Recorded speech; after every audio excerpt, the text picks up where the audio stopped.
Hi, it's Kim.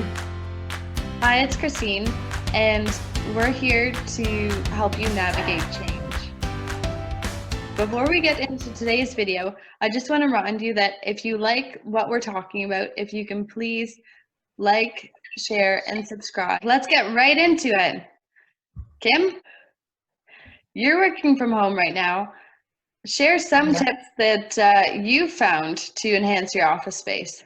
So shared locations such as the kitchen, living room, as much as it's very, very entertaining to work there, and it's nice because I feel that I have control over what's happening in my house, it's not the right place for me. I recommend if you can have a dedicated room, that it's easier for your brain. You divide that your bedroom is your rest place and your office is your workplace.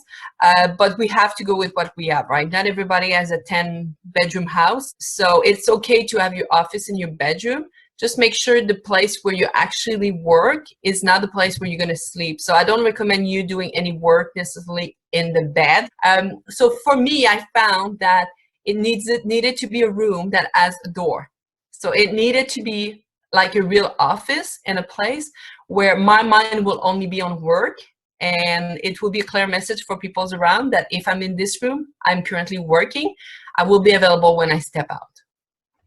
I know you are a big advocate of finding a place that has adequate lighting. Lighting is a big factor for me as well. So I found a space that has adequate light throughout the day. And it's very interesting what you're saying, because I was talking with a friend this weekend, and so she's in the same situation. She has now office at home, and I was asking her, I said, so how is it going with your office? And she was just saying she had to change office again. So it's been 3 times she was doing her office at home in 3 weeks. Reason being, her office is in the basement, but to make sure she wasn't taking too much space, she put it in a corner. But that was a corner without light. So she had lamps and stuff, and she found it was really hard for the eyes on the long term, and she wasn't feeling that she was able to work for an extended period of time. So you're right, lighting is so important. If you have an office and you can have a window, I totally recommend it. And I'm a big outdoor person. I think people start knowing that about me on my channel and my page.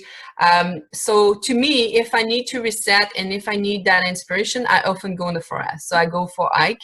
My office at home, I put it in front of my window, my bedroom window, and it gives a view on the trees. So I see the birds, and and to me, this is really what motivates me. If you're somebody that really like outdoors, don't hesitate to really draw that energy from there. Make sure it's really a place where you're going to be in a sitting position that's going to be ergonomic, so that it's not going to hurt your back, your wrist, that you're going to be comfortable with the right chairs and the right desk.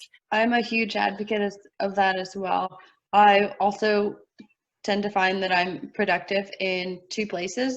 Whenever I need a lot of space to think and to write, I like to gravitate towards my room. I think it's just the positioning of where my desk is and how everything's set up. I feel calm and productive. Another thing that you might want to consider is what kind of tasks you're doing. For instance, if you're doing tasks that are a little bit more demanding or difficult, you might need to adapt or change your environment or even your location so that you can be focused and productive and tackle those tasks. I'm going to be doing a video this week. I'll post it in the link below, and that way you'll be able to see some tips and strategies for accomplishing difficult tasks, especially when you're working from home now. Yeah, and I think that's definitely going to help a lot of people right now, as that might be struggling or just might not be used to working from home, right? I would like to come back on the feng shui thing, because that's always been something that really intrigued me.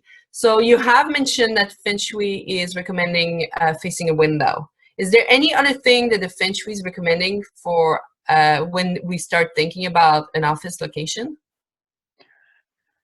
I guess something that would be a little bit more relevant to the people watching, and that's pretty easy, is to try as much as possible not to have your back facing a doorway. If you are going to have your desk in your room, have your desk corners not facing your bed. Apparently that's bad feng shui. One of the big parts about feng shui is, or one of the big rules is, if it's not broken, don't fix it. So if you have found a space in your home and an office setup that you find really works for you, don't be afraid to leave it like that.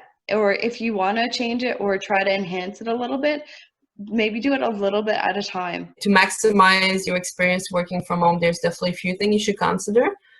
But yeah, so I love that. I mean, you know, until you have to do it, I don't think anybody ever put that much thought about where to put an office seriously in the house. But it can really impact the productivity. So I really like all that. If you really liked today's video, please like, comment, share, and subscribe. We look forward to seeing you in our next video. Have a good day, everyone.